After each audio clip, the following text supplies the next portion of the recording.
அண்ணாமலையாருக்கு அரோகரா. பஞ்சபூத தலங்களில் அக்னி தலம் திருவண்ணாமலை.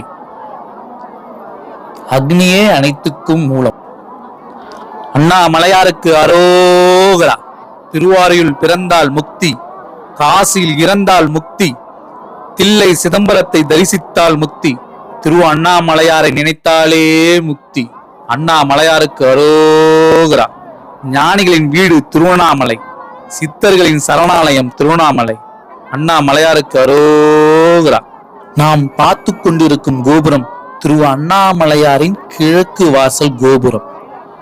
பெரும்பாலான பக்தர்கள் தன்னுடைய கிரிவலத்தை கிழக்கு கோபுரத்தில் இருந்தே தொடங்குகிறார்கள். அண்ணாமலையாருக்கு அரோகரா. இங்கு அடிக்கு 1008 லிங்கம் என்பார்கள். அதனால் கிரிவலம் செல்லும் பக்தர்கள் செருப்பு அணிவதே இல்லை. அண்ணாமலையாருக்கு அரோகரா. கார்த்திகை தீப திருநாளில் கிரிவலம் வந்து மகா தீபத்தை தரிசித்த காட்சிகளே இந்த வீடியோவில் பார்ப்போம். அண்ணாமலையாருக்கு அரோகரா. திரு அண்ணாமலையாரின் கிரிவல பாதையில் 8 திசைக்கு ஒரு லிங்கம் என்ற விதத்தில் 8 லிங்கங்கள் உள்ளன. அஷ்டதிக் பாலகர்கள் ஒவ்வொருவரும் ஒரு லிங்கத்தை வழிபட்டதாக தல வரலாறு கூறுகிறது. அண்ணாமலையாரை தரிசித்து கிரிவலம் வந்து வழிபடுவதுடன் கிரிவல பாதையில் என் திசையில் இருக்கும் அஷ்டலிங்கத்தையும் தரிசித்து வழிபடுவதால் சகல சௌபாக்கியங்களும் பெருகும் என்பது நம்பிக்கை. அண்ணாமலையாருக்கு அரோகரா. குறிப்பாக இந்த அஷ்டலிங்கங்களும் ஒவ்வொன்றும் ஒரு குறிப்பிட்ட ராசினருக்கு பலனை தருகிறது. பாவத்தை மட்டுமின்றி ஆணவத்தையும் இறக்கி வைக்கும் இடம் திருவண்ணாமலை. அடிமுடி காண முயன்று அயனும் அறியும் அகந்த இடம் திருவண்ணாமலை. சிவனுக்குரிய தலம் மட்டுமல்ல திருவண்ணாமலை, அவனுடைய பிரியத்துக்குரிய புனித தலமும் திருவண்ணாமலையே. இத்தலத்தை வந்தடைய 9 வழிகள் உண்டு. எவ்வழியில் வந்தாலும் 10 கல் தொலைவில் இருக்கும் போதே அருணகிரிநாதரின் அற்புதமாக காட்சி தருவார். கிரிவல பாதையில் உள்ள 8 லிங்கங்களில் முதலாவதாக வரும் லிங்கம் இந்திரலிங்கம். அண்ணாமலையாரின் கோவிலின் ராஜகோபுரத்தின் அருகில் கிழக்கு திசையில் அமைந்திருப்பது இந்திரலிங்கம். இந்திரன் வழிபட்ட லிங்கம் என்பதால் இந்த பெயர்.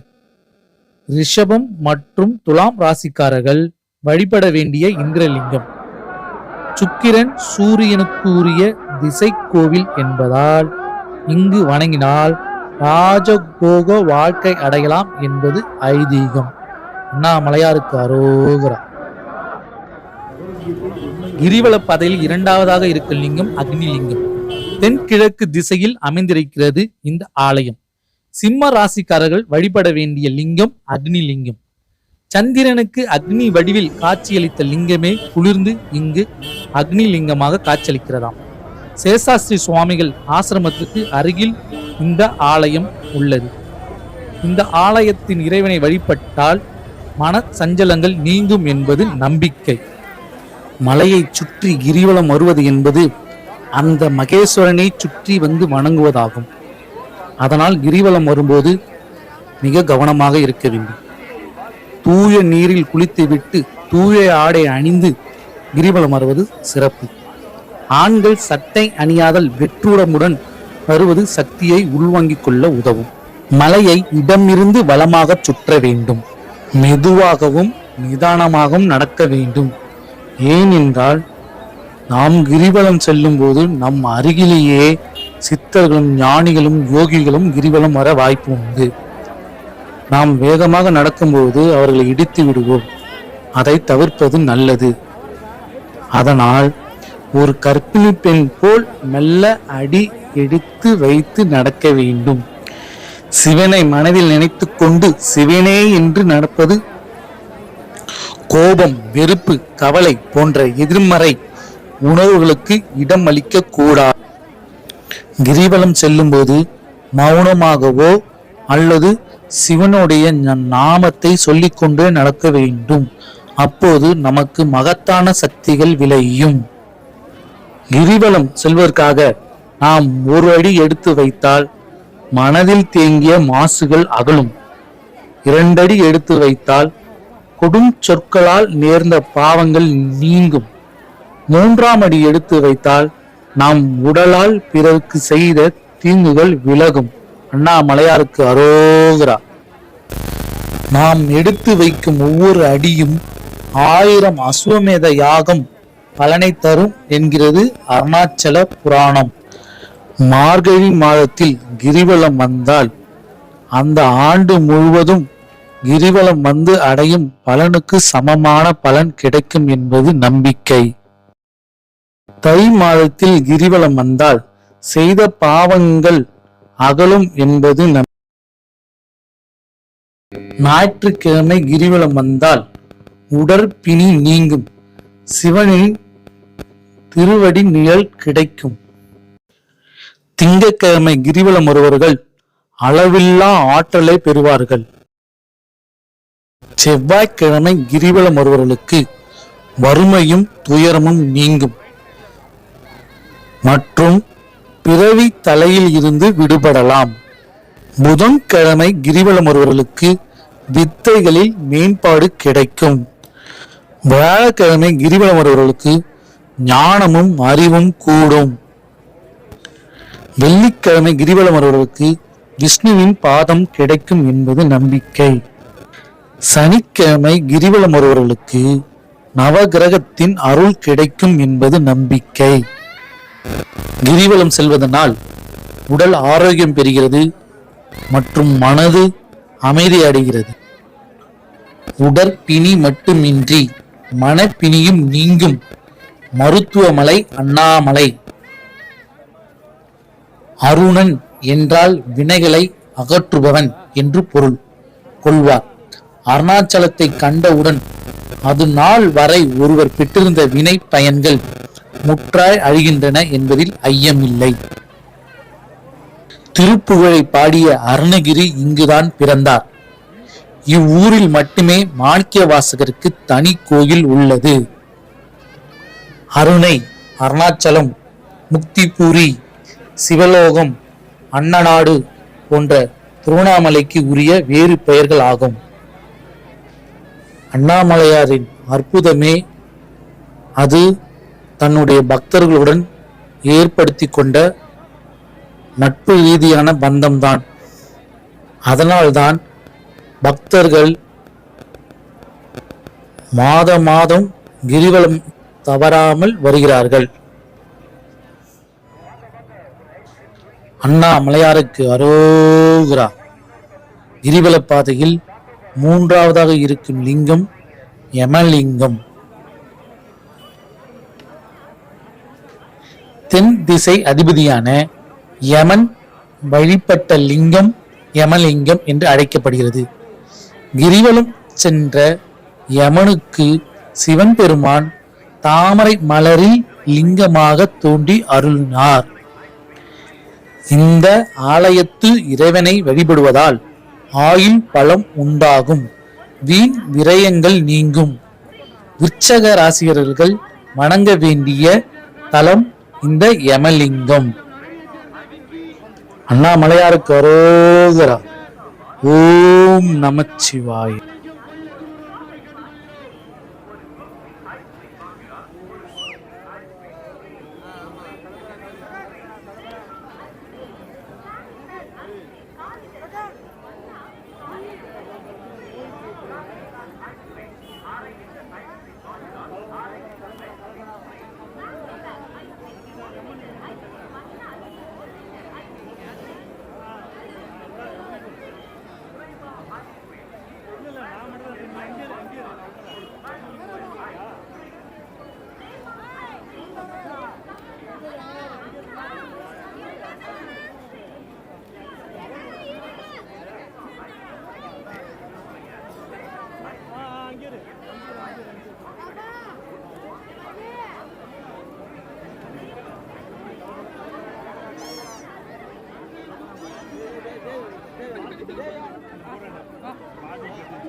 அண்ணாமலையாருக்கு அரோகரா. ஓம் நமச்சிவாய. கிரிவல பாதையில் நான்காவதாக இருக்கும் லிங்கம் நிருதி லிங்கம். தென்மேற்கு திசையின் அதிபதி நிருதி பகவான். அவர்களுக்கு நிருதீஸ்வரனாக சிவன் பெருமான் காட்சியளித்தார். நிருதி லிங்கத்தை வழிபட்டால் குழந்தை வரம் கிட்டும் என்பது நம்பிக்கை. ராகு பகவான் இந்த திசைக்கு அதிபதி என்பதால் இங்கு வழிபட்டால் மன அமைதியை பெறலாம். மேசராசினியர்கள் வணங்க வேண்டிய லிங்கம் நிருதிலிங்கம்.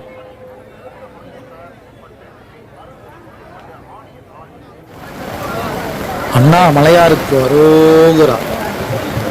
கிரிவலம் சென்ற பக்தர்கள் மழையிலும் தங்கள் கிரிவலத்தை தொடர்ந்தார்கள். அந்த காட்சியை தான் நம்ம பார்த்து கொண்டிருக்கிறோம். அண்ணாமலையாருக்கு அரோகரா. ஓம் நமச்சிவாய, ஓம் நமச்சிவாய. கிரிவல பாதையில் ஐந்தாவதாக இருக்கும் லிங்கம் வர்ணலிங்கம். வர்ண பகவானுக்கு ஈசன் நீர் வடிவ லிங்கமாக தரிசனம் அளித்த இடம் இது. மேற்கு திசையில் அமைந்திருக்கும் இந்த லிங்கத்தை வணங்கினால் அந்த திசையின் அதிபதியான சனி பகவானின் அருளை பெறலாம். தீராத நோய்களையும் தீர்த்து வைக்கும் இடம் இது.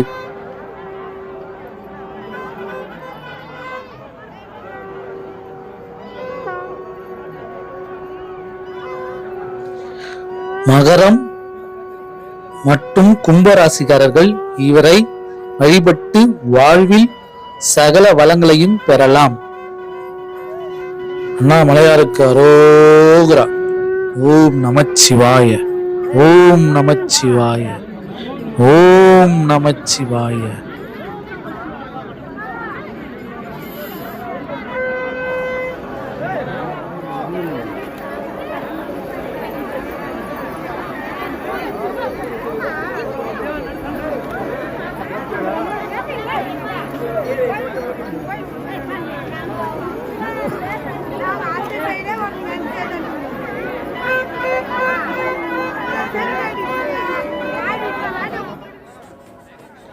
அண்ணாமலையாருக்கு அரோகரா.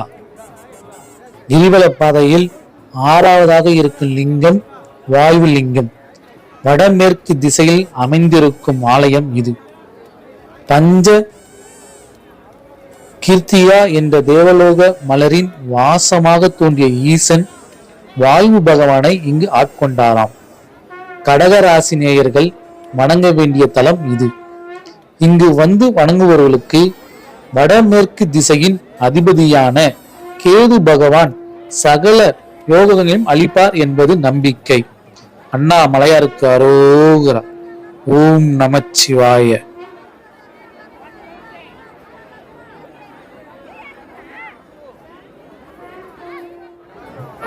அண்ணாமலையாருக்கு அரோகரா. இன்று கலியுக மாந்தர் கண்ணுக்கு இது கருணிக மலையாக தெரியலாம். ஆனால் கிருதாயுகத்தில் இது அக்னி பிழம்பாகவும், திரியோயுகத்தில் ரத்தின குவியலாகவும், துவாபார யுகத்தில் தாமர மலையாகவும் இருந்ததாக ஐதீகம். அண்ணாமலையாருக்கு அரோகரா. தீபம் ஏற்றும் நேரம் நெருங்கிவிட்டதால் எல்லா பக்தர்களும் தீபத்தை காண காத்து கொண்டிருக்கிறார்கள். தீபம் ஏற்றி விட்டார்கள். அண்ணாமலையாருக்கு அரோகரா. தீப ஒளியாக காட்சி தருகிறார் அண்ணாமலையார். அண்ணாமலையாருக்கு அரோகரா. காண கிடைக்காத காட்சி காண்டு கழியுங்கள். அண்ணாமலையாருக்கு அரோகரா. திரு அண்ணாமலையார் மகா தீபத்தை கண்டாலே புண்ணியம் என்பார்கள். அண்ணாமலையாருக்கு அரோகரா. தீப ஒளி வெறும் ஒளி அல்ல, அது தெய்வீக ஒளி. காண்போர்களை இதயங்களை தன்பால் ஈர்த்துக் கொள்ளும் ஒளி. அண்ணாமலையாருக்கு அரோகரா. கார்த்திகை தீபம் கலியுக மக்களின் நலவாழ்வுக்காக அண்ணல் காட்டிய வழி என்பார்கள். அண்ணாமலையாருக்கு அரோகரா. திருவண்ணாமலையில் கார்த்திகை தீப திருவிழா 10 நாள் நடக்கிறது. 10ஆம் நாளில் மலை மீது தீபம் ஏற்றப்படுகிறது. அண்ணாமலையாருக்கு அரோகரா. சூரியன் முன் பனி மறைவது போல இந்த அழகான தீபத்தின் முன் நாம் செய்த பாவங்கள் மறைந்து போகட்டும். அண்ணாமலையாருக்கு அரோகரா. என்ன ஒரு காட்சி, அற்புதமான காட்சி. இந்த காட்சிக்கான 2 கண்கள் பத்தாது, பல கோடி கண்கள் பத்தாது. அண்ணாமலையாருக்கு அரோகரா. அற்புதம் அற்புதம் அற்புதமான காட்சி. அண்ணாமலையாருக்கு அரோகரா. அண்ணாமலையாருக்கு கார்த்திகை திருநாளில் வான வேடிக்கைக்கு பஞ்சமே இருக்காது. அந்த காட்சியை தான் நீங்கள் பார்த்து கொண்டிருக்கிறீர்கள். அண்ணாமலையாருக்கு அரோகரா. கார்த்திகை திருநாளில் தீபம் ஏற்றியவுடன் திருவண்ணாமலையில் வான வேடிக்கைகளும் தீபங்களும் ஏற்றப்படும். அண்ணாமலையாருக்கு அரோகரா.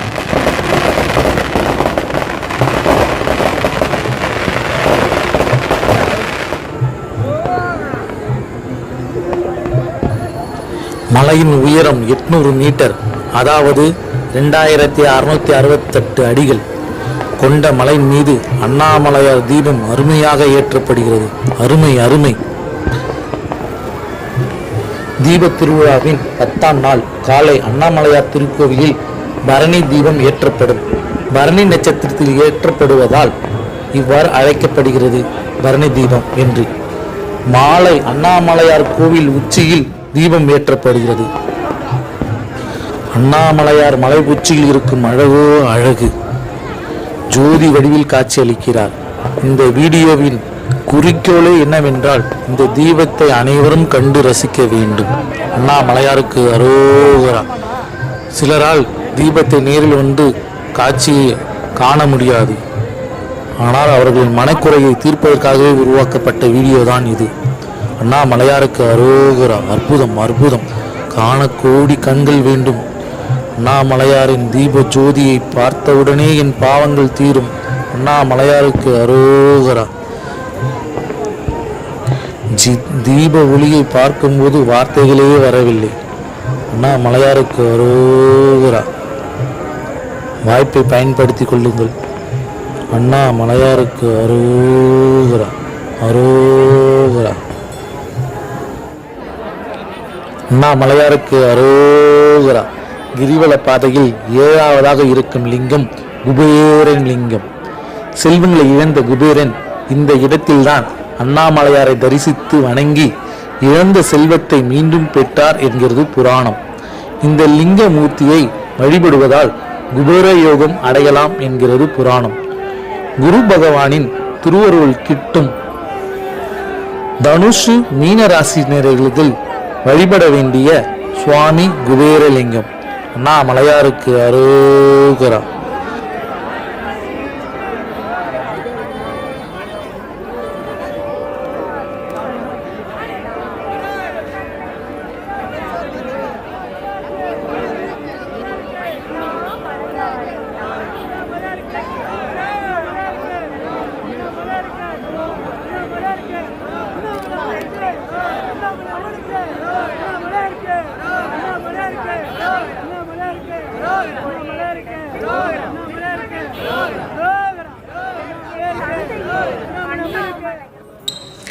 பௌர்ணமி நாளில் நிலாவில் இருந்து வரும் ஒளியானது இங்கு உள்ள மூலிகையில் பட்டு